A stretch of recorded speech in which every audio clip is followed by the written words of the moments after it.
March 13th, 1962. Lyman Lemnitzer, chairman of the Joint Chiefs of Staff, presents a proposal to Secretary of Defense Robert McNamara, named Operation Northwoods. The document proposed staging terrorist attacks in and around Guantanamo Bay to provide a pretext for military intervention in Cuba. The plans included starting rumors about Cuba using clandestine radio, landing friendly Cubans inside the base to stage attacks, starting riots at the main gate, blowing up ammunition inside the base, starting fires, sabotaging aircraft and ships on the base, bombing the base with mortar shells, sinking a ship outside the entrance, staging funerals for mock victims, staging a terror campaign in Miami, Florida, and Washington, D.C., and finally, destroying a drone aircraft over Cuban waters. The passengers, federal agents in reality, would allegedly be college students on vacation. A plane at Eglin Air Force Base would be painted and numbered as a duplicate of a registered civil aircraft belonging to a CIA front in Miami. The duplicate would be substituted for the real plane and loaded with the passengers. The real plane would be converted into a drone. The two planes would rendezvous south of Florida. The passenger-laden plane would land at Eglin Air Force Base to evacuate its passengers and return to its original status. The drone would pick up the scheduled flight plan and, over Cuban waters, transmit a Mayday signal before being blown up by remote control.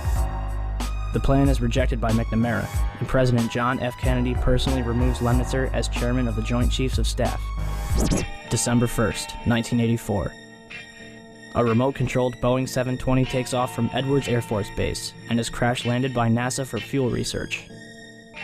Before its destruction, the plane flew a total of 16 hours and 22 minutes, including 10 takeoffs, 69 approaches, and 13 landings.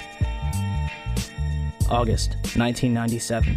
The cover of FEMA's Emergency Response to Terrorism depicts the World Trade Center in crosshairs. February 28, 1998. The Global Hawk, Raytheon's unmanned aircraft vehicle, completes its first flight over Edwards Air Force Base in California, at an altitude of 32,000 feet, cruising altitude for a commercial jetliner. 1999. NORAD begins conducting exercises in which hijacked airliners are flown into the World Trade Center and the Pentagon. June 2000. The Department of Justice releases a terrorism manual with the World Trade Center in crosshairs. September 2000. The Project for a New American Century, a neo-conservative think tank whose members include Dick Cheney, Donald Rumsfeld, Jeb Bush, and Paul Wolfowitz, releases their report, entitled Rebuilding America's Defenses. In it, they declare that the process of transformation, even if it brings revolutionary change, is likely to be a long one, absent some catastrophic and catalyzing event, like a new Pearl Harbor. October 24th, 2000. The Pentagon conducts the first of two training exercises called Moscow, which simulate a Boeing 757 crashing into the building. Charles Burlingame, an ex-Navy F-4 pilot who worked in the Pentagon, participates in this exercise before retiring to take a job at American Airlines, where, less than a year later, his Boeing 757 allegedly crashes into the building. April 2001. NORAD plans an exercise in which a plane is flown into the Pentagon, but is rejected as too unrealistic. June 2001. The Department of Defense initiates new instructions for military intervention in the case of a hijacking. It states that for all non-immediate responses, the Department of Defense must get permission directly from the Secretary of Defense. Attorney General John Ashcroft begins flying on chartered jets for the remainder of his term due to a threat assessment by the FBI. July 4th, 2001. Osama bin Laden, wanted by the United States since 1998, receives medical attention at the American hospital in Dubai, where he is visited by a local chief of the CIA. July 24th, 2001. Larry A. Silverstein, who already owned World Trade Center 7, signs a $3.2 billion 99-year lease on the entire World Trade Center complex 6 weeks before 9/11. Included in the lease is a $3.5 billion insurance policy, specifically covering acts of terrorism. September 6, 2001, 3,150 put options are placed on United Airlines stock. A put option is a bet that a stock will fall. That day, put options were more than 4 times its daily average. Bomb-sniffing dogs are pulled from the World Trade Center, and security guards end 2 weeks of 12-hour shifts. September 7th, 2001. 27,294 put options are placed on Boeing stock, more than 5 times the daily average. September 10th, 2001. 4,516 put options are placed on American Airlines, almost 11 times its daily average. Newsweek reports that a number of top Pentagon brass canceled their flight plans for the next morning. San Francisco Mayor Willie Brown receives a phone call warning him not to fly the next morning. Pacifica Radio later reveals that this phone call came directly from National Security Advisor Condoleezza Rice. And in Pakistan, at a military hospital, all of the urologists are replaced by a special team in order to host their guest of honor, Osama bin Laden, who is carefully escorted inside to be watched carefully and looked after. September 11th, 2001. The National Reconnaissance Office in Chantilly, Virginia, is preparing for an exercise in which a small corporate jet crashes into their building. NORAD is in the middle of a number of military exercises. The first, Vigilant Guardian, is described as an exercise that would pose an imaginary crisis to North American air defense outposts nationwide. The second, Northern Vigilance, moved fighter jets to Canada and Alaska to fight off an imaginary Russian fleet. 3 F-16s from Washington, D.C.'s National Guard at Andrews Air Force Base, 15 miles from the Pentagon, are flown 180 nautical miles away for a training mission in North Carolina. This left 14 fighter jets to protect the entire United States. Hi, Boston Center, Team U. We have a problem here. We have a hijacked aircraft headed towards New York, and we need you guys we need someone to scramble some F-16s or something up there to help us out. Is this real world or exercise? No, this is not an exercise, not a test. Do we want to think about scrambling aircraft? Oh, God, I don't know. That's a decision somebody's going to have to make probably in the next 10 minutes. Everybody just left the room. The first question I have is basically to get from you a sense of how you would rate the American media in their coverage of the events of the attack last September. Well, let's see. Shamefully is a word that comes to mind.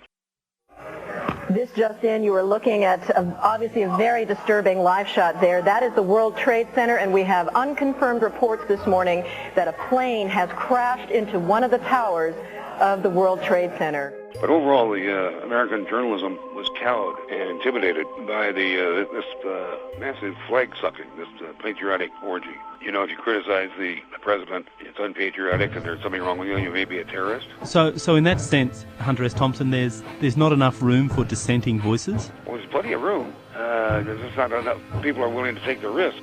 Jim, I don't know whether we've confirmed that this was an aircraft, or to be more specific, some people said they thought they saw a missile. There was definitely a blue logo. It was like a circular logo on the front of the plane. It definitely did not look like a commercial plane. I didn't see any windows on the side. Mark, if what you say is true, those could be cargo planes. You said you didn't see any windows in the side? I didn't see any windows on the side. It was not a normal flight that I've ever seen at an airport. It was a plane that had a blue logo on the front, and it did not look like it belonged in this area. It's just sort of a herd mentality, a lemming-like mentality. If you don't go with the flow, you're anti-American and therefore a suspect. This is as close as we can get to the base of the World Trade Center. You can see the firemen assembled here, the police officers, FBI agents, and you can see the 2 towers. A huge explosion now, raining debris on all of us. We better get out of the way.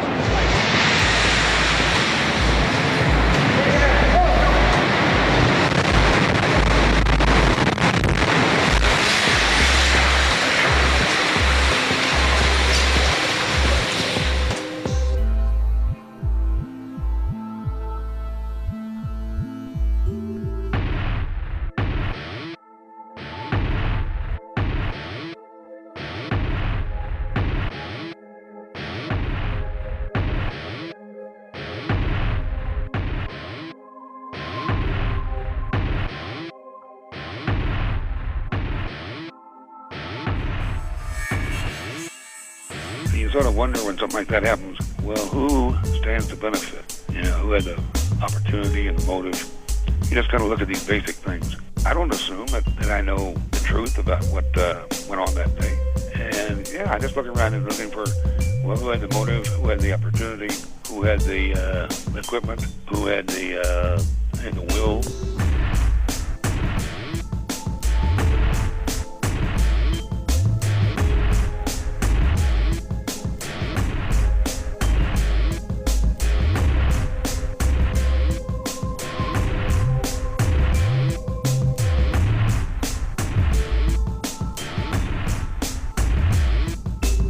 I spent enough time on the inside of, well, the White House and I've been in campaigns, and I've known enough of the people who do these things to know that the public version of the news, what an event, is never really what happened. And these people, I think, are willing to take that even further.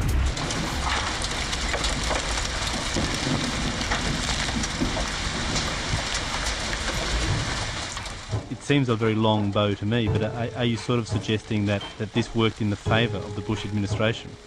Oh, absolutely. Absolutely.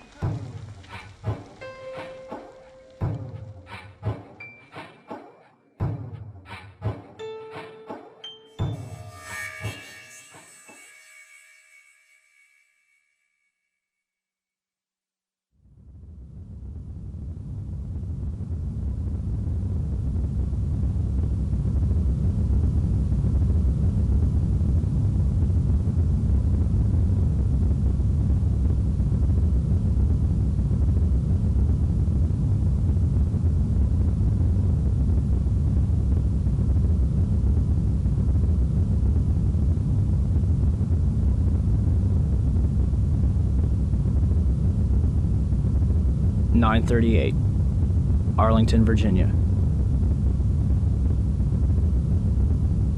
Hani Hanyor allegedly executes a 330-degree turn at 530 miles per hour, descending 7,000 feet in 2.5 minutes to crash American Airlines Flight 77 into the ground floor of the Pentagon.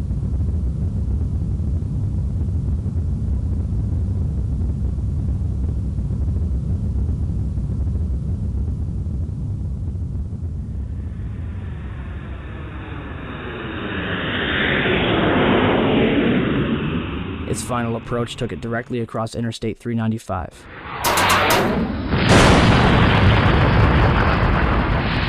Knocking light poles out of the ground and bouncing off of the lawn before impact.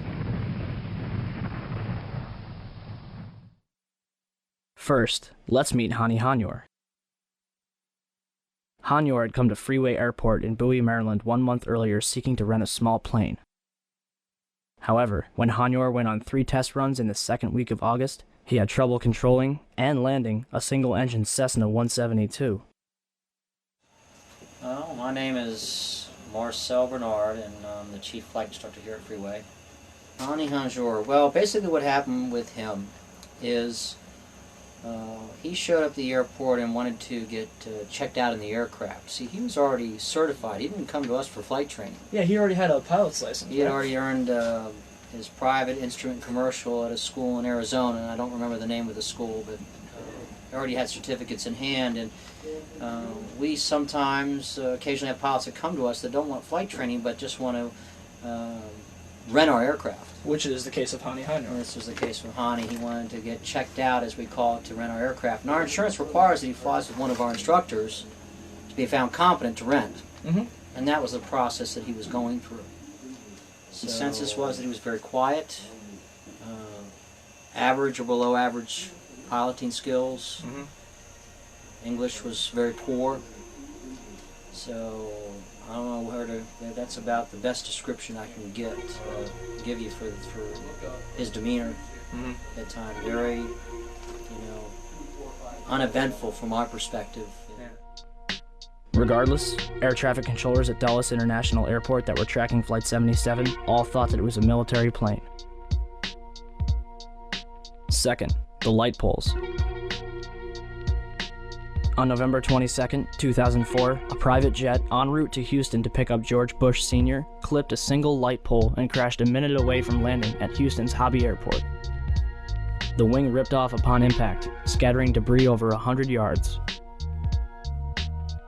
And yet, Flight 77 managed to tear 5 light poles completely out of the ground without damaging either the wings or the light poles themselves. Instead, they seem to have just popped out of the ground. Third, you only have to look at the photos from that day to realize that whatever hit the Pentagon did not bounce off the lawn. If Flight 77 had crash landed and skidded into the Pentagon, it would have looked like this.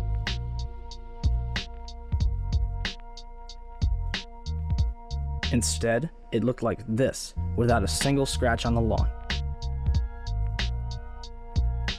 Fourth, why is there absolutely no trace of Flight 77?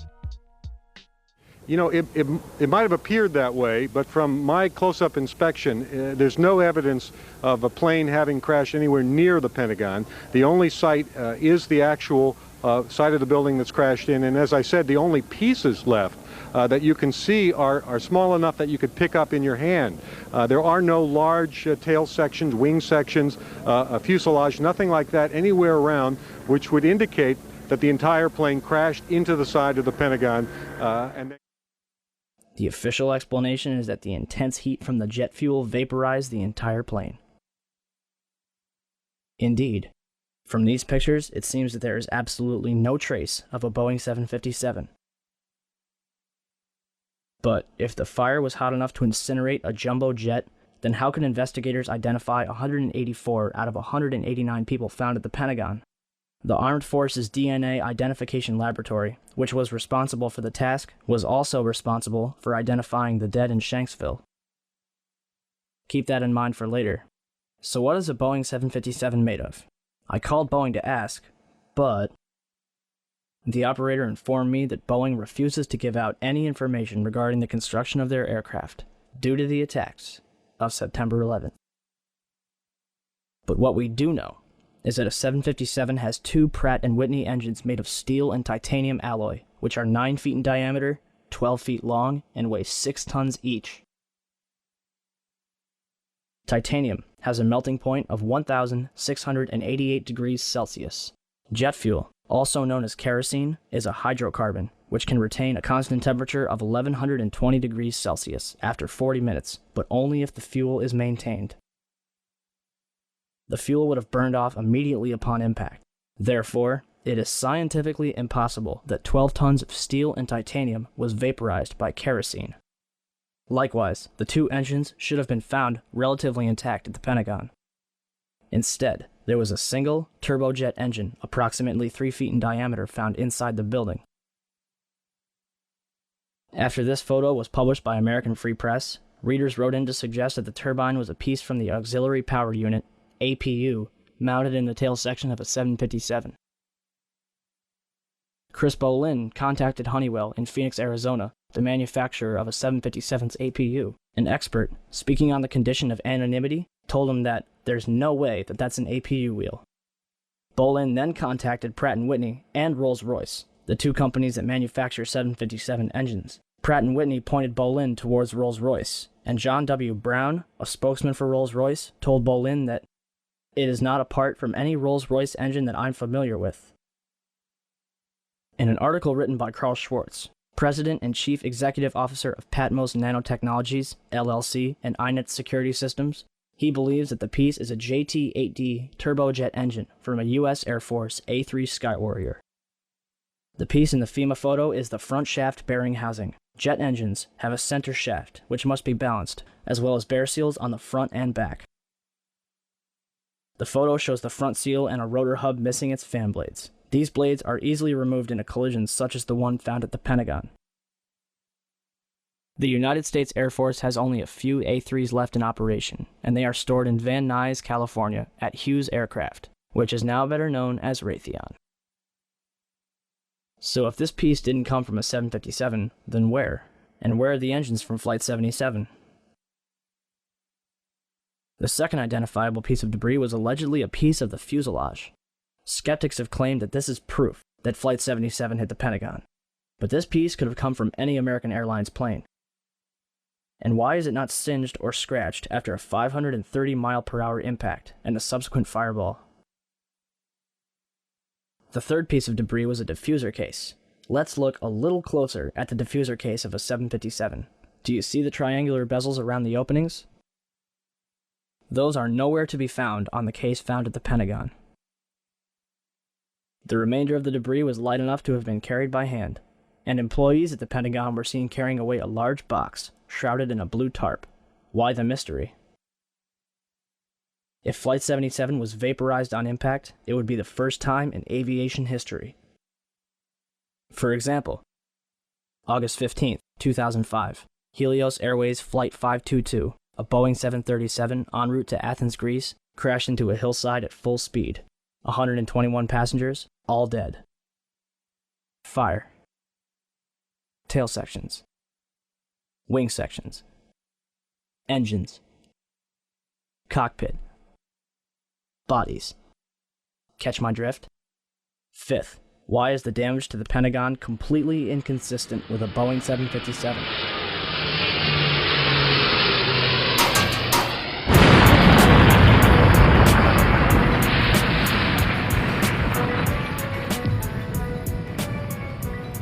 These photos were taken before the roof of the outer ring had collapsed. The only damage to the outer wall is a single hole, no more than 16 feet in diameter. A Boeing 757 is 155 feet long, 44 feet high, has a 124-foot wingspan, and weighs almost 100 tons. Are we supposed to believe that it disappeared into this hole without leaving any wreckage on the outside? Why is there no damage from where the wings, or the vertical stabilizer, or the engines would have slammed into the building? Remember how big the engines were? If 6 tons of steel and titanium slammed into the Pentagon at 530 miles per hour, they would bury themselves inside the building, leaving 2 very distinct imprints. And yet, the only damage on the outside of the Pentagon is this single hole, with no damage from where the engines would have hit. Why are the windows next to the hole completely intact? Why are the cable spools directly in front of the hole completely untouched? And as for the inside of the Pentagon, there's another hole, approximately 16 feet in diameter, found on the other side of the C-ring, 3 rings from the impact. For that hole to have been caused by Flight 77, the Boeing would have had to smash through 9 feet of steel-reinforced concrete. The nose of a commercial airliner is composed of lightweight carbon.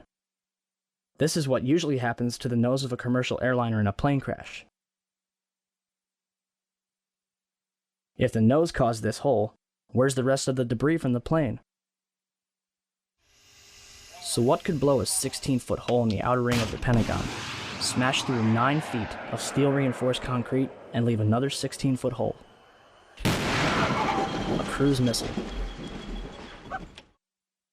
This is what Slobodan Milosevic's residence in Belgrade looked like after a Tomahawk cruise missile had hit it. See any similarities? 6.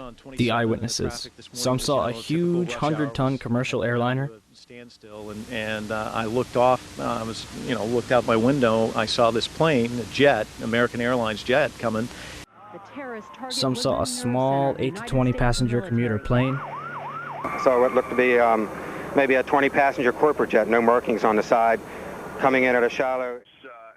And some saw a United States military helicopter. When it occurred, he said that he saw a helicopter circle the building.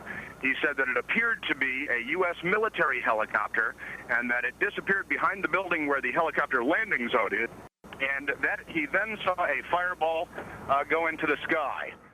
So who's telling the truth? Take this into consideration. April Gallup was working in the Pentagon's west side when it was hit. In Jim Mars's book, Inside Job, April claims, while in the hospital, men in suits visited her more than once. They never identified themselves or what agency they worked for. They didn't tell her what to say, just made suggestions. For example, to take the compensation money and shut up. They also kept insisting that a plane hit the building. They repeated this over and over. But I was there, and I never saw a plane, or even debris from a plane. I figured this story is to brainwash people. So if a Boeing 757 didn't hit the Pentagon, then what did? Eyewitnesses inside and outside the building were thrown to the ground by what they described as a shockwave.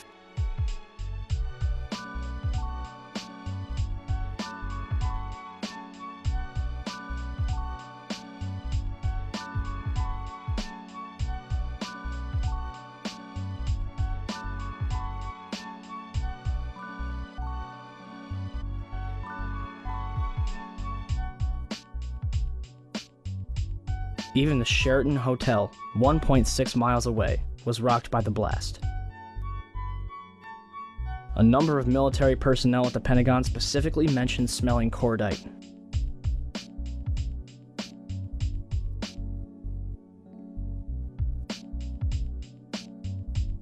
Cordite and jet fuel have two very distinct smells. Cordite is a compound used in ammunition which is comprised of nitroguanidine, nitrocellulose, and nitroglycerin. It is cool burning, produces little smoke and no flash, but produces a strong detonation wave. And eyewitnesses described a bright, silvery flash. Jet fuel combustion, i.e., the planes that struck the Twin Towers, is bright yellow at best. Watch this. A massive smoldering fireball. No silvery flash, no shockwave. And at the Pentagon, a tiny, bright, silvery flash, which shakes nearby buildings. Whatever it was, it might have been related to the two planes that were in the air after the crash. The first one was uniformly identified as a C-130.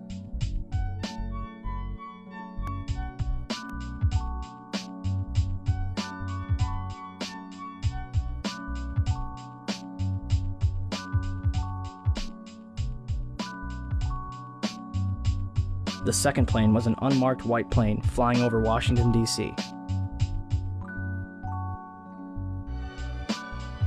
Aaron, I'm standing in Lafayette Park directly across from the White House, perhaps about 200 yards from the White House residence itself. About 10 minutes ago, there was a white jet circling overhead.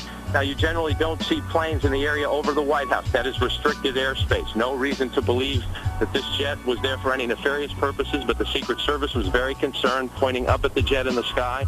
It is out of sight now, best we can tell.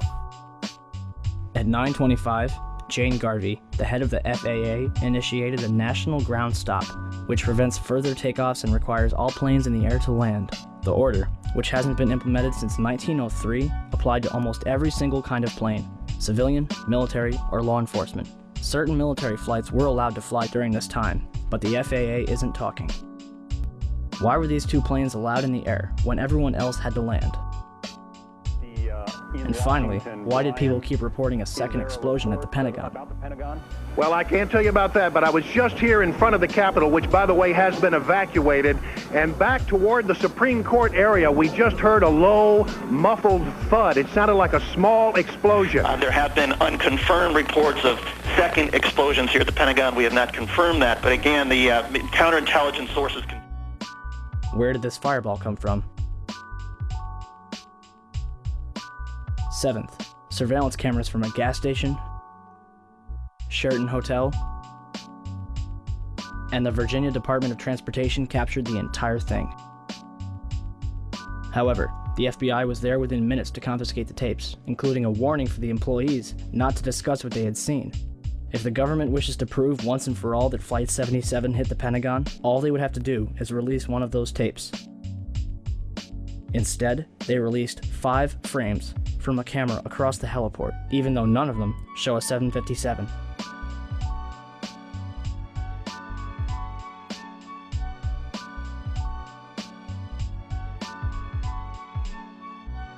And finally, why do satellite photos taken 4 days before 9/11 show a white marking on the front lawn, marking almost the exact trajectory of whatever hit the Pentagon 4 days later?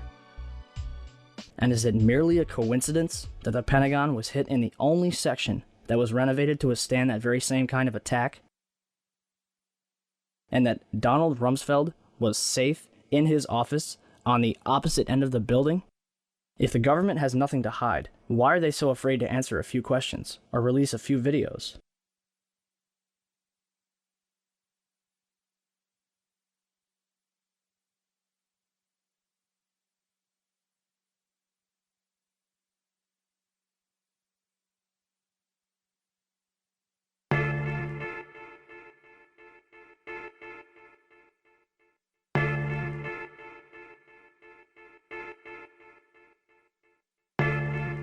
(9:59), New York City, New York.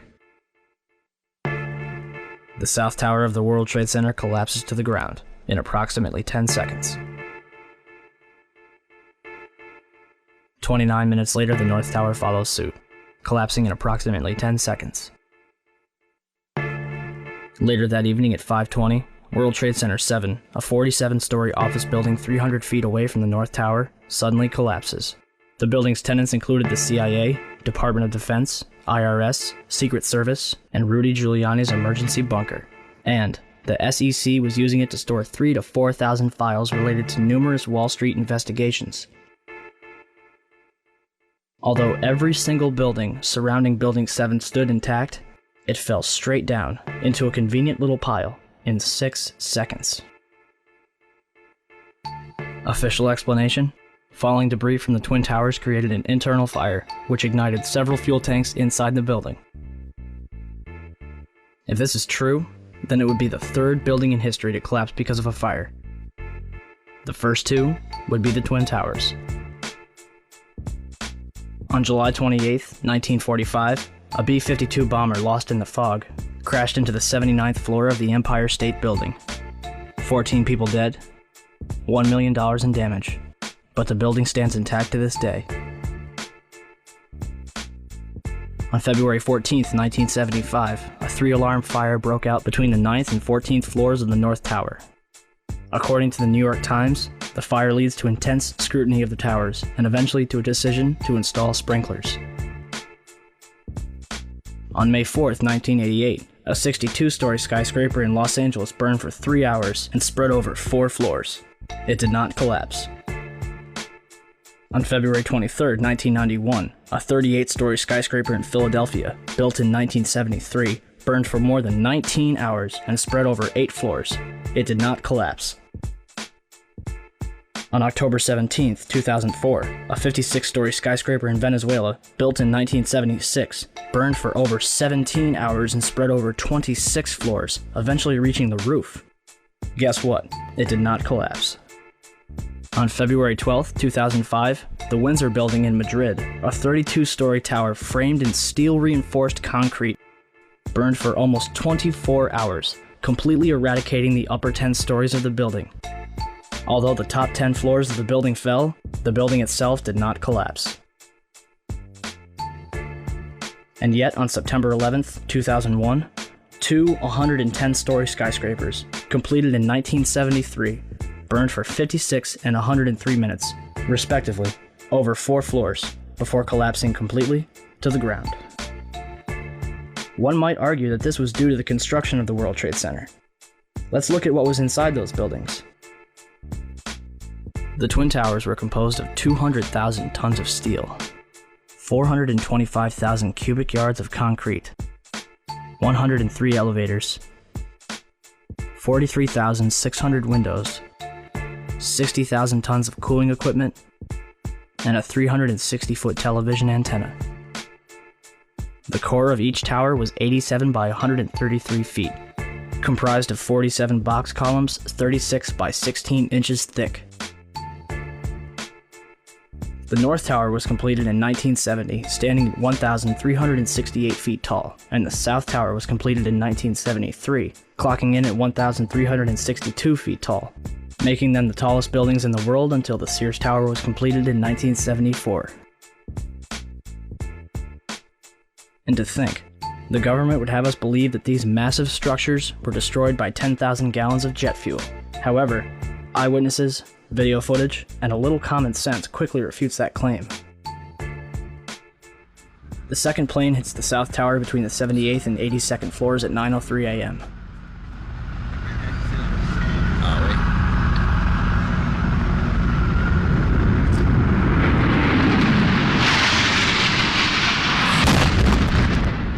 Barely hitting the southeast corner, the majority of the jet fuel exploding outside in a massive fireball. Yet, this tower collapses first, even though the North Tower was hit straight on and had already been burning for 18 minutes longer.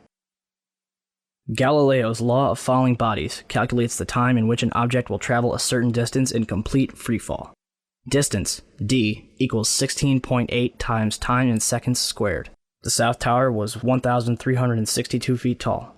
1362 equals 16.08 times 84.7, or 9.2 seconds.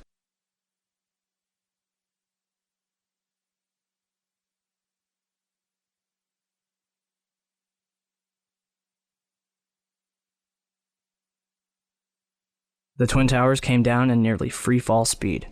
200,000 tons of steel shatters into sections no longer than a couple feet long. 425,000 cubic yards of concrete is pulverized into dust. Thousands of lives are extinguished instantly. So what brought down the World Trade Center? Let's ask the experts. Van Romero, Vice President for Research at New Mexico Institute of Mining and Technology. My opinion is, based on the videotapes, after the airplanes hit the World Trade Center, there were some explosive devices inside that caused the towers to collapse. The collapses were too methodical to be a chance result of airplanes colliding with the structures. 10 days later, certainly the fire is what caused the building to fail. Why would Romero change his mind so suddenly? Hyman Brown, civil engineering professor and the World Trade Center's construction manager. It was over-designed to withstand almost anything, including hurricanes, high winds, bombings, and an airplane hitting it. Although the buildings were designed to withstand a 150-year storm and the impact of a Boeing 707, jet fuel burning at 2,000 degrees Fahrenheit weakened the steel. Kevin Ryan, Underwriters Laboratories, the company that certified the steel that was used in the World Trade Center, in a letter to Frank Gale of the National Institute of Standards and Technology. We know that the steel components were certified to ASTM E119. The time temperature curves for this standard required the samples to be exposed to temperatures around 2,000 degrees Fahrenheit for several hours, and as we all agree, the steel applied met those specifications. Additionally, I think we can all agree that even unfireproof steel will not melt until reaching red-hot temperatures of nearly 3,000 degrees Fahrenheit. Why Dr. Brown would imply that 2,000 degrees Fahrenheit would melt the high-grade steel used in those buildings makes no sense at all. This story just does not add up. If steel from those buildings did soften or melt, I'm sure we can all agree that this was certainly not due to jet fuel fires of any kind, let alone the briefly burning fires in those towers. Ryan's statements directly contradict statements from so-called experts, which claim that 2,000 degree heat inside the World Trade Center caused the towers to collapse. Days after writing this letter, Kevin Ryan was fired from his position. Not even the experts agree with each other. So what else could have caused the Twin Towers in Building 7 to collapse? 10 o'clock Eastern Time this morning, just collapsing on itself. The second building that was hit by the plane has just completely collapsed. We have no idea what caused this. Almost looks like one of those planned implosions. As if a demolition team set off. When you see the old demolitions of these old buildings, it pulled it down on itself and it is not there anymore. If you wish to bring anybody who's ever watched a building being demolished on purpose knows that if you're going to do this, you have to get at the under infrastructure of a building and bring it down. We heard another explosion, and I'm assuming that's the one that came from the lower level, since there were two. And I said, right, because it was like 18 minutes apart. Well, this is the first explosion, and there was a second explosion in the same building. There were two explosions. Okay. Federal agencies that were down there do believe that there was some sort of explosive device somewhere else besides the planes hitting. NBC's Pat Dawson is close to the scene of that attack. Pat? Just moments ago, I spoke to the chief of safety for the New York City Fire Department. Chief Albert Turry, he received word of the possibility of a secondary device, that is another bomb going off. He tried to get his men out as quickly as he could, but he said that there was another explosion which took place. And then an hour after the first hit here, with the first crash that took place, he said, there was another explosion that took place in one of the towers here. He thinks that there were actually devices that were planted in the building. The second device, he speculates, was probably planted in the building. There were 2 or 3 similar huge explosions, and the building literally shook. You literally shook at the base of this building. First one and then the other. Some say after secondary explosions. When a big explosion happened, all of a sudden the elevator blew up, smoke. I dragged the guy out. His skin was hanging off, and I dragged him out, and I helped him out of to the ambulance. Walking down the stairs, we made it to the 8th floor. Big explosion. Blew us back into the 8th floor. Just get out of the tunnel and it blew. The subway tunnel? Yeah. Tell us what's happening out there. Oh my We just witnessed some kind of secondary follow-up explosion on the World Trade Center number 2, the one. Secondary. We understand now there has been a secondary explosion on Tower 2. There was another major explosion. The building itself literally the top of it came down, sending smoke and debris everywhere. Collapse. 5 blocks from the World Trade Center, and we were standing here when there was some sort of collapse or explosion. Do you know if it was an explosion or if it was a building collapse? To me, it sounded like an explosion. When I try to save people, in the moment we heard a big explosion coming down. Everything just went black. Everything came down, glass started popping. People got hurt, stuff went on top of them. And it was a big explosion. Everything got dark, real dark, like snow. The FBI is here, as you can see. They had roped this area off. They were taking photographs and securing this area just prior to that huge explosion that we all heard and felt. Coming over our radio, get out of the area, the second tower is coming down. They tell you the second tower is coming down? Yes, it's about to collapse.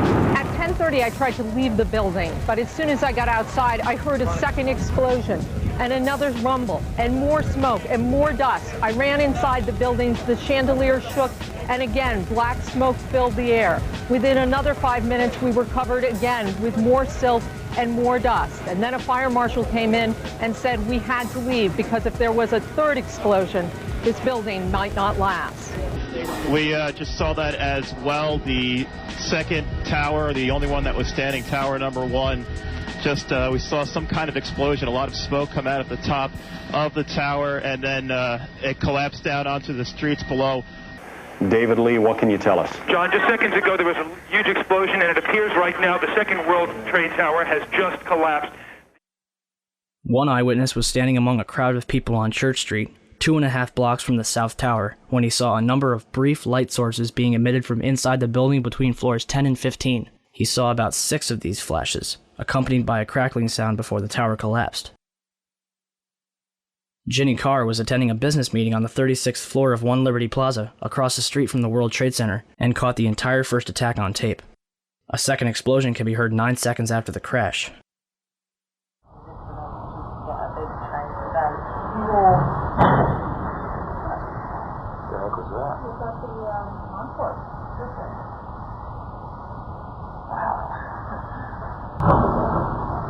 sounds like something crashed. So what happened in the North Tower? Ask Willie Rodriguez. Willie, a janitor who worked in the World Trade Center for 20 years, was in sub-level 1 when the North Tower was hit. And all of a sudden we hear boom! I thought it was a generator that blew up on the basement. And I said to myself, oh my God, I think it's a generator. And I was going to verbalize it. When I finished saying that in my mind, I hear boom! Right on the top, pretty far away. So it was a difference between coming from the basement and coming from the top. And that's, everybody started screaming. And a person comes running into the office saying, explosion, explosion, explosion. He got his hand extended and all the skin was pulled from his under his arm, all the way to the top of the fingertips, and it was hanging on both arms. Hanging and hanging. And then I look at his face and he was missing parts on his face. And I said, what happened? What happened? And he said, the elevators, the elevators. And there were many explosions, and when I actually talk about those explosions, they said that, well, there were so many kitchens in the building, and they have probably those gas canisters. And I say, I don't believe that, because the building was a Class A building. There are very strict guidelines of what you can put in a kitchen, and I really doubt it was gas. So there was a lot of misconceptions of what happened on that day in terms of the explosions. But up to date, I haven't received an actual explanation about the different explosions that I heard on the upper floors and not all the way to the top. The windows in the lobby of the North Tower were blown out, and marble panels were blown off of the walls. This was brushed off as damage from a raging fireball that went barreling down the elevator shafts. However, the World Trade Center's core and elevator shafts were hermetically sealed, aka airtight. The fire could not possibly have had enough oxygen to travel 1,300 feet down, retaining enough energy to destroy the bottom 8 floors of the building. On 9/11, New York City lost 343 firefighters at the World Trade Center. Since they were the ones inside the towers before and as they collapsed, I'd say they've got a pretty good grasp on what happened. So what does the FDNY think? First, we had this interview from the NOT A brothers documentary. It was like the first thing that was. There was nobody there. Where the fuck? What do we do? We made it outside. We made it about a block. We made it at least two blocks, and we started running. Floor by floor, it started popping out. It was if they had detonated. Detonated. They were planned to take down a building. Boom, boom, boom, boom, boom, boom, boom. All the way down. I was watching it and running. Just ran up West Street. And then you just sort of this cloud of shit chasing you down. Couldn't outrun it. In these interviews, numerous members of Engine 7 described explosions preceding the collapses, not to mention the damage to the lobby of the North Tower. I heard a loud boom. And my first thing, I was right at the desk there on the left-hand side when you come into Tower 1. And I walked out, I didn't go out. I walked to where all the doorway was, the glass were broken, and I looked out, and I seen in the building across the street, I seen the shadow coming, I seen just the shadow in the building across the street coming down. And with that, I wasn't expecting to see the damage that I saw in the lobby. And the people, the bodies, the burnt people, the injured people, I really wasn't prepared for that. The lobby is about 6 stories high, and the lobby looked as though a bomb had exploded there.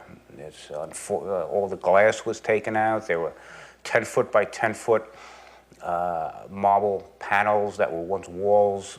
They were loose from the wall of the Trade Center. I went around by the freight elevator and I could see it was just blown. It was just a giant shit. 30th floor. We hear another explosion. And at that time we heard a huge explosion. Firefighter Louis Caccioli told People Weekly, "I was taking firefighters up in the elevator to the 24th floor to get in position to evacuate workers. On the last trip up, a bomb went off. We think there were bombs set in the building."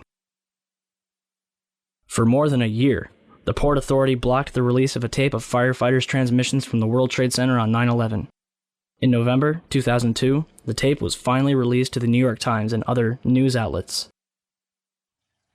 Why did it take so long to get the tape released? I got an eyewitness who said there was an explosion on floor 7-8. 7-8. We've just had another explosion.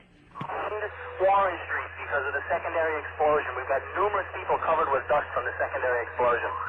And we got another explosion on the tower, 1013. Number 2 has had a major explosion and what appears to be a complete collapse surrounding the entire area. Who's involved in the secondary explosion at Tower 1K? I've got 5. Chief Palmer had reached the fire on the 78th floor of the South Tower and devised a plan to put it out. We got 2 isolated pockets of fire. We should be able to knock it down with 2 lines. Radio that. 78th floor, numerous 1045 call horns. If the 78th floor was a raging inferno like the government would have us believe, then Palmer wouldn't have gotten as far as he did, and certainly wouldn't have been able to put it out.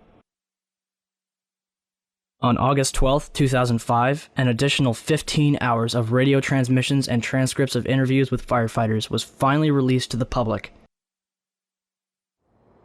Firefighters described 2 events consistent with a controlled demolition: bright flashes from inside the building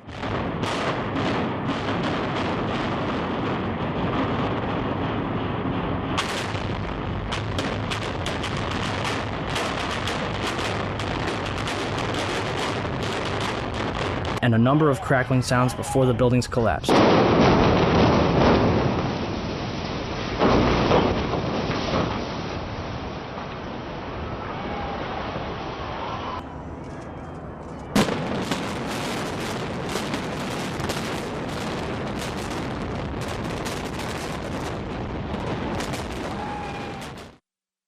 What does science have to say about the collapses? The collapse of the World Trade Center was picked up by Columbia University's observatory in Palisades, New York. The South Tower registered as a 2.1 earthquake. The North Tower registered as a 2.3 earthquake. Won Young Kim told Chris Bolin that their seismographs pick up underground explosions from a quarry 20 miles away. These blasts are caused by 80,000 pounds of ammonium nitrate and cause local earthquakes between magnitude 1 and 2. The 1993 bombing of the World Trade Center did not even register because it was not coupled to the ground. During the collapse, most of the energy of the falling debris was absorbed by the towers and the neighboring structures, converting them into rubble and dust or causing other damage, but not causing significant ground shaking. Mark Loiseau, the president of Controlled Demolition Incorporated, told the American Free Press that in the basements of the World Trade Center, where 47 central support columns connected to the bedrock, hot spots of literally molten steel were discovered more than a month after September 11th. These incredibly hot areas were found at the bottoms of the elevator shafts, down 7 basement levels. The molten steel was found 3, 4, and 5 weeks later when the rubble was being removed. He said that molten steel was also found at World Trade Center 7. The highest temperature was in the east corner of the South Tower, where a temperature of 1,377 degrees Fahrenheit was recorded. The molten steel in the basement was more than double that temperature. Do you still think that jet fuel brought down the World Trade Center? In all the videos of the collapses, explosions can be seen bursting from the building 20 to 30 stories below the demolition wave. Here,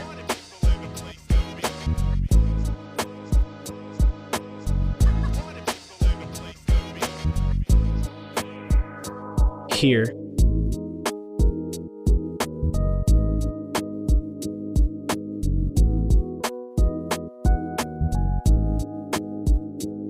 here,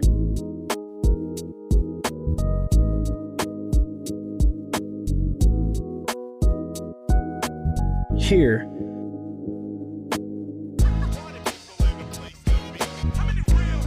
here,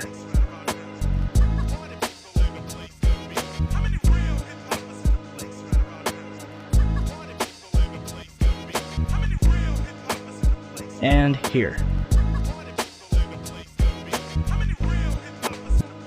Etienne Sauret was filming her documentary, World Trade Center, the first 24 hours, and caught both collapses on tape. Watch carefully.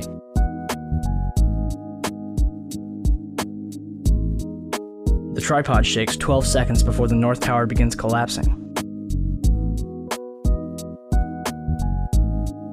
And something is knocked off the right-hand side of the building.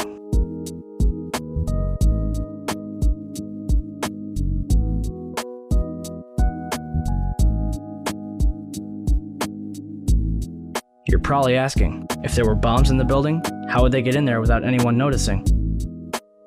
Ben Fountain, a financial analyst who worked in the World Trade Center, told People magazine that in the weeks before 9/11, there were a number of unannounced and unusual drills where sections of both the Twin Towers and Building 7 were evacuated for security reasons.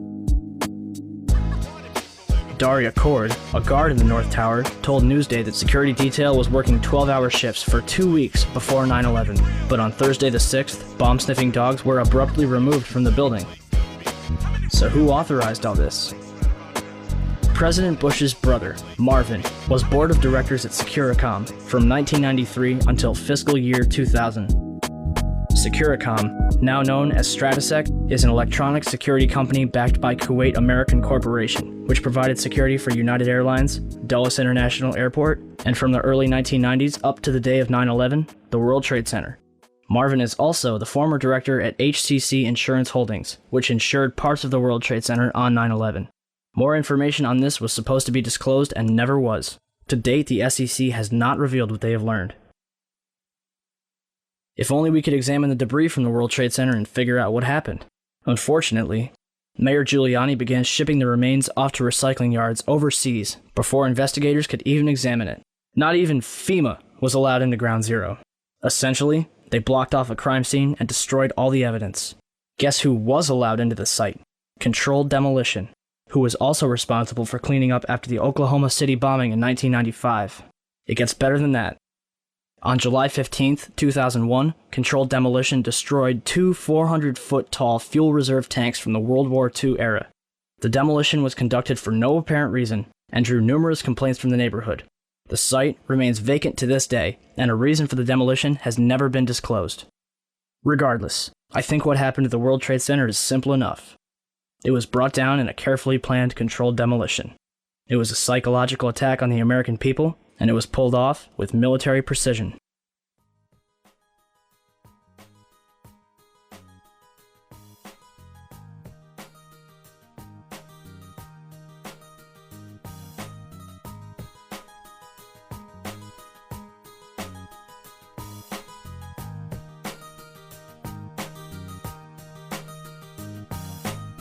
10:06 a.m., Shanksville, Pennsylvania. Flight 93 was en route from New Jersey to California with 45 passengers when it went off course at 8:56 over Cleveland, Ohio. According to the official story, Flight 93 was headed for the White House when it was overpowered by a group of passengers and crashed in Shanksville, Pennsylvania. Out of all of the events of 9/11, the one that has caused the most confusion is Flight 93. It was shot down, it wasn't shot down. However, evidence suggests that perhaps Flight 93 was nowhere near Shanksville. I want to get quickly to Chris Kanicki. He's a photographer with the Pittsburgh affiliate of Fox affiliate. He was back there just a couple of minutes ago, and Chris, I've seen the pictures. It looks like there's nothing there except for a hole in the ground. Basically, that's right. The only thing you could see from where we were was a big gouge in the earth and some broken trees. We could see some people walking around in the area, but from where we could see, there wasn't much left. Any large pieces of debris at all? No, there was nothing that you could distinguish that a plane had crashed there. Smoke, fire? Nothing. It was absolutely quiet. It was actually very quiet. Nothing going on down there, no smoke, no fire, just a couple of people walking around. They look like part of the NTSB crew walking around looking at the pieces. How big would you say that hole was? From my estimates, I would guess it was probably about 20 to 15 feet long and probably about 10 feet long or 10 feet wide. What could you see on the ground, if anything, other than dirt and ash? And you couldn't see anything. You could just see dirt, ash, and people walking around, broken trees. Wally Miller, a Somerset County coroner, told the Houston Chronicle, "It looked like somebody just dropped a bunch of metal out of the sky." In the Washington Post, "It looked like someone took a scrap truck, dug a 10-foot ditch, and dumped trash into it. And as for the passengers, I stopped being coroner after about 20 minutes because there were no bodies there." In the Pittsburgh Review, "I have not, to this day, seen a single drop of blood. Not a drop." It would seem that, on one day, for the second time in history, an entire plane, along with its passengers, disappeared upon impact. There are no signs of any survivors at the site of a Nigerian plane crash. That is the word from the Red Cross, which has a representative on site. The first pictures of the crash scene show a large crater with the Boeing 737 broken into small pieces. The plane crashed shortly after taking off from Lagos in a heavy storm. The flight was going to the Nigerian capital of Abuja and was believed to be carrying some senior Nigerian officials. So if Flight 93 didn't go down in Shanksville, then where? You ready for this? Cleveland.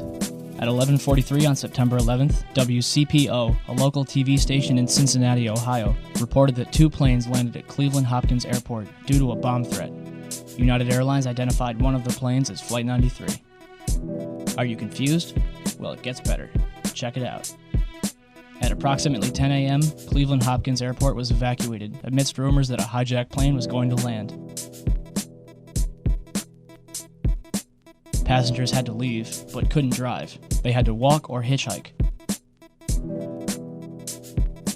Buses weren't allowed to leave. People were sent home. According to Associated Press and local Ohio papers, one plane landed at approximately 10:45. But Delta Airlines confirmed that their plane, Delta 1989, landed in Cleveland at 10:10. Therefore, Flight 93 landed at Cleveland at approximately 10:45. Authorities searched Delta 1989 for over 2 hours, and passengers were questioned individually. The plane dealer reported that the plane was evacuated at 12:30, but the Akron Beacon reports that a plane was evacuated at 11:15, which would make that Flight 93. Mayor White reported that the plane had 200 passengers. But a passenger from Delta 1989 describes 60 or so passengers. So at 11:15, 200 or so passengers were released from Flight 93. The passenger from Delta 1989 states that she was taken into FAA headquarters. But other reports say that passengers were brought into the NASA Glenn Research Center, located near the west end of the airport, which had already been evacuated. So, to sum up, Delta 1989 landed at 10:10, was evacuated at 12:30, almost 2.5 hours later, and 69 passengers were taken to FAA headquarters. Flight 93 landed at 10:45 and evacuated within a half hour. 200 or so passengers quickly taken to an empty NASA research center. Why did it take 140 minutes to evacuate 69 passengers when 200 were evacuated in a half hour? We can assume that the passengers from Delta 1989 are safe somewhere. The question remains, what happened to the 200 or so passengers from Flight 93? It's interesting to note that the combined total of all the passengers from all 4 flights is 198, or 243, depending on who you ask. We may never know what really happened to Flight 93, but we do know what didn't happen.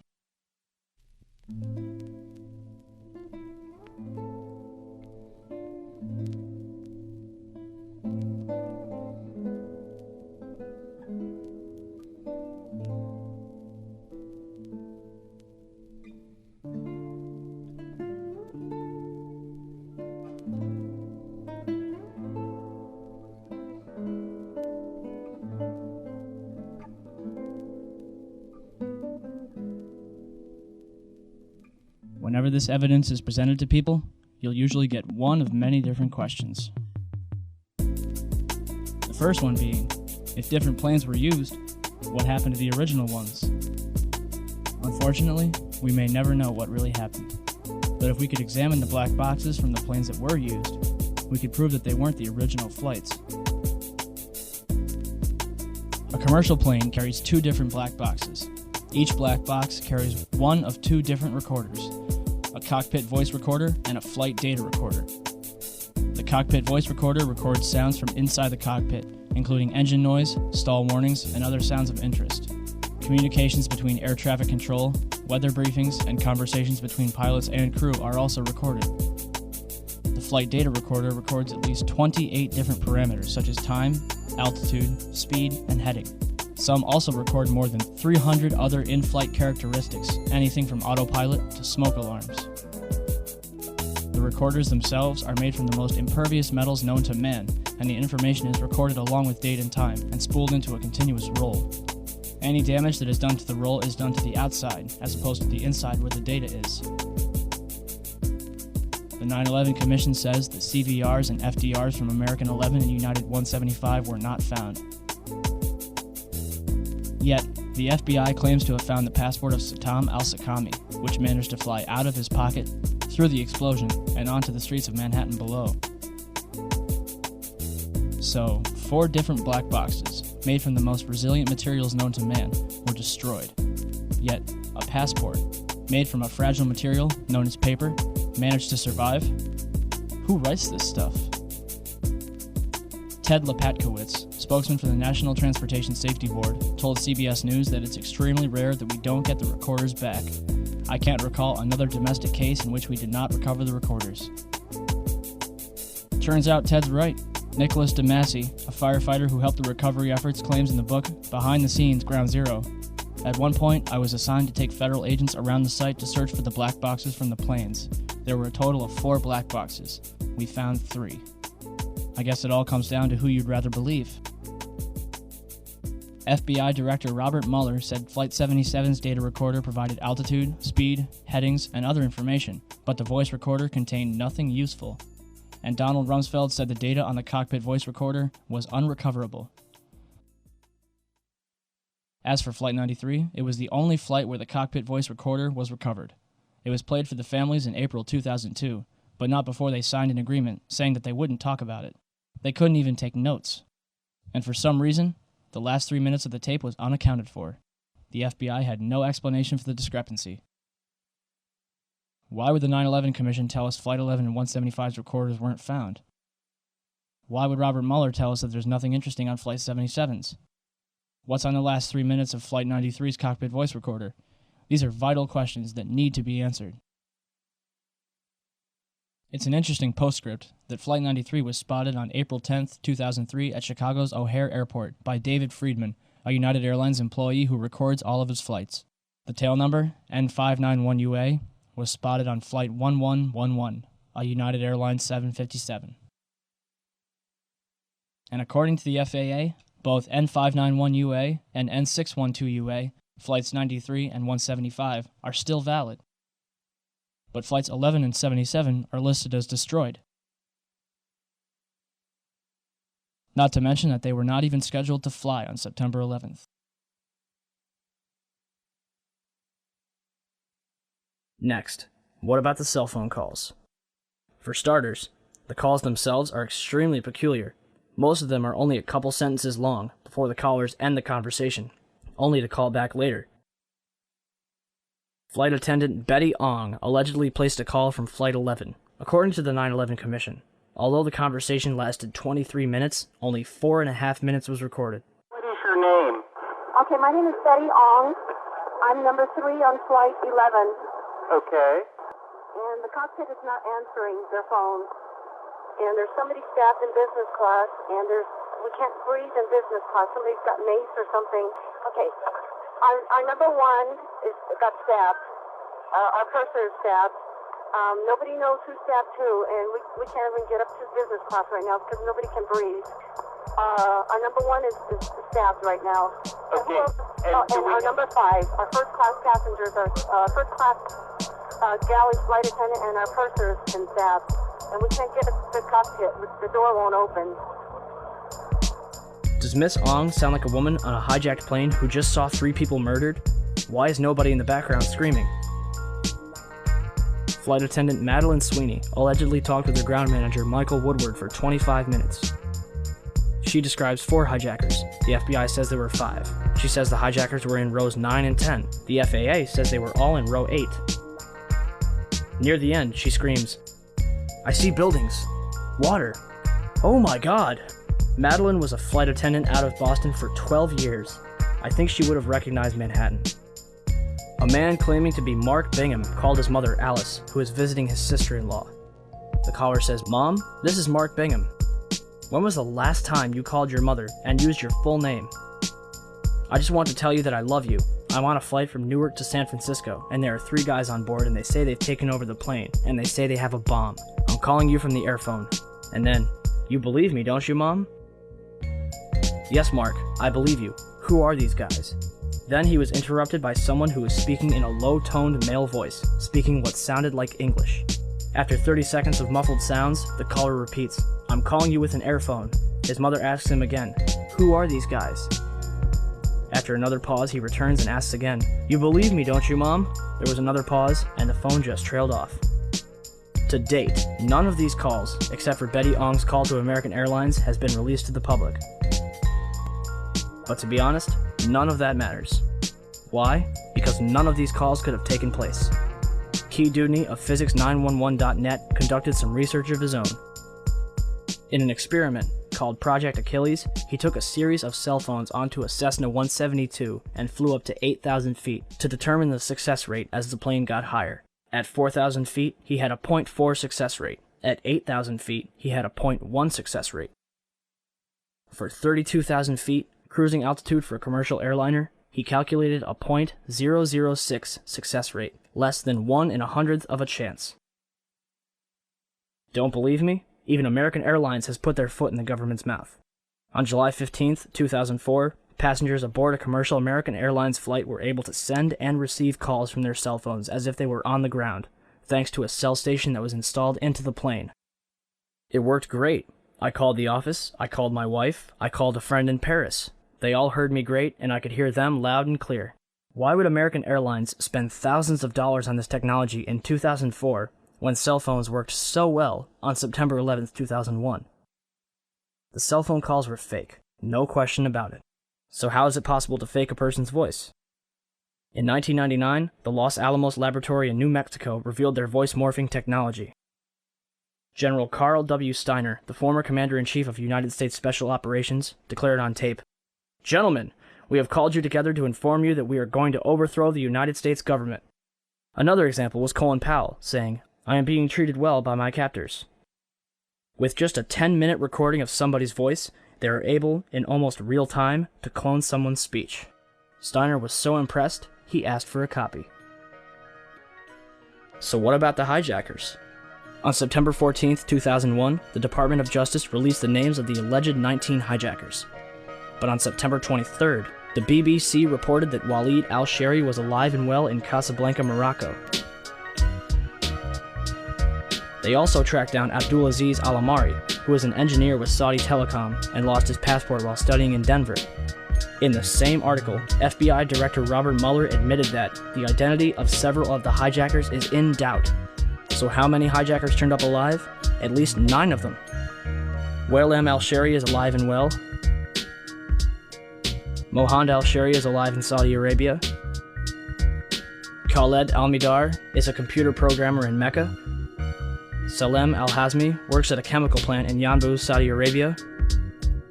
Saeed al-Ghamdi is training to be a pilot in Tunis. Ahmed al-Nami is an administrative supervisor for Saudi Airlines. We already covered Walid and Abdulaziz. And last but not least, Mohammed Atta's father claimed to receive a phone call from his son on September 12th. On September 20th and 27th, Mueller admitted on CNN that there is no legal proof to prove the identities of the hijackers. Indeed, after all, not even the official autopsy for Flight 77 lists the hijackers. And the opening paragraph makes no mention of their absence. So, if there's no proof that the hijackers were members of Al-Qaeda, or if they were even on the plane in the first place, what justification do we have for bombing Afghanistan? Oh, that's right. The Bin Laden confession tape. On December 14th, 2001, the government released a tape, allegedly of Bin Laden confessing to the attacks of September 11th, which they claimed to find in a house in Jalalabad, Afghanistan. Except there's a number of things wrong with this tape. 1.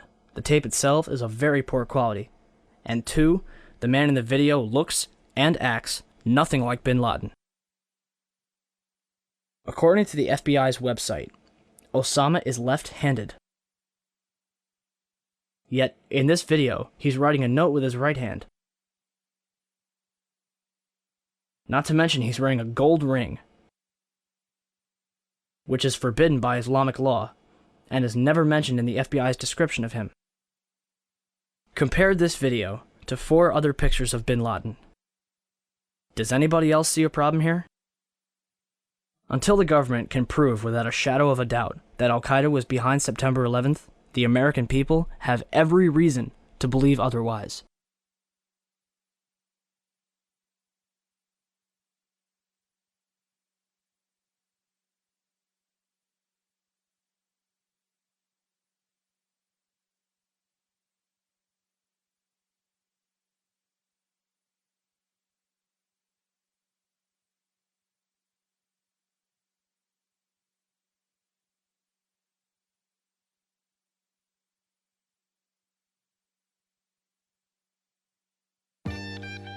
And now for the last question of all. Why would our government do such a thing? I hope you're sitting down. First, we have Larry Silverstein, the man who purchased the World Trade Center in July 2001. After September 11th, Silverstein demanded $7.2 billion from his insurers, claiming that each plane counted as a separate act of terrorism. However, on December 6th, 2004, the courts only reward him with $2.2 billion. Next, we have the put options that were placed on United Airlines, American Airlines, and Boeing. According to the San Francisco Chronicle, more than $2.5 million has remained unclaimed. As for 9/11 itself, Reuters reported that Comvar, a German computer company, is responsible for helping companies and accountants in New York restore their data from over 400 hard drives that were recovered from the World Trade Center's rubble. Comvar recovered information from 32 different computers that suggested insider trading took place on 9/11. Richard Wagner, an expert at Comvar. There is a suspicion that some people had advanced knowledge of the approximate time of the plane crashes in order to move out amounts exceeding $100 million. They thought that the records of their transactions could not be traced after the mainframes were destroyed. After their analysis, Comvar handed the results over to the FBI. Although the FBI was legally bound to investigate who was responsible, to date they have done no such thing. Moving on. According to Wikipedia, one of the world's largest gold depositories was stored underneath the World Trade Center. In 1993, the value of the gold was estimated at $1 billion, rumored to be owned by Kuwaiti interests. When the World Trade Center was destroyed, the amount of gold far exceeded the 1993 levels. The gold was finally recovered in its entirety in late 2001. Or was it? On November 1st, 2001, the Times Online reported that a large amount of gold was discovered in the wreckage of the World Trade Center. Mayor Rudolph Giuliani announced that more than $230 million was recovered from Ground Zero. However, the COMEX Metals Trading Division was storing gold bars for the Bank of Nova Scotia, Chase Manhattan Bank, Bank of New York, Hong Kong, and Shanghai Banking, totaling $950 million. And that's just one company. Rumor has it that over $160 billion in gold was stored in the World Trade Center. So where did all the gold go? Remember the gold that was found in November 2001? Reuters reported that it was discovered in the back of a 10-wheel truck, along with several cars, in a delivery tunnel underneath World Trade Center 5. No bodies were recovered. As workers got closer to the gold, authorities began restricting access to Ground Zero, joined by FBI and Secret Service agents. One worker, who was directed away from the tunnel, told a reporter, "If I tried to go down there, they would have shot me." Heavy machinery operators and others worked under the watchful eye of more than 100 armed officers. So let me get this straight. Gold from World Trade Center 4 was found underneath World Trade Center 5 in an empty delivery truck with an empty escort of cars. I think it's safe to say that they were running away from the South Tower. The question is, how did they know to flee from their stash when not even the firefighters inside the South Tower expected it to collapse? $167 billion in gold. $200 million is found. And that's just the money. After September 11th, President Bush had and continues to have permission to do and say whatever he wants, all under the pretext of 9/11. The Patriot Act, the Department of Homeland Security, Afghanistan, Iraq. Got him. Good. Second one. Hit the other one. It's time for America to accept 9/11 for what it was. A lie which killed thousands of people, only in turn killing hundreds of thousands more to make billions upon trillions of dollars. Are you angry yet? You should be. Every single attempt to investigate and uncover the truth behind 9/11 has been blackballed, ridiculed, and harassed by both the government and media alike for even daring to question the official story. Jimmy Walter, who spent nearly $2 million on an advertising blitz to convince people here in New York and elsewhere that 9/11 was a self-inflicted wound. Jimmy, welcome. Why are you doing this? I'm a patriot trying to defend this country from the real terrorists who have damaged and changed our country. I am asking the same questions that the widows and orphans, parents and friends of the victims of 9/11 are asking and have not had answered by either the 9/11 Commission nor by any real investigation to the mass murders that 66% of New Yorkers want investigated. Okay, Jimmy. I'll say it again. Why are they hiding from us? What are they hiding from us? And what's it going to take until people in this country give a damn and do something about it?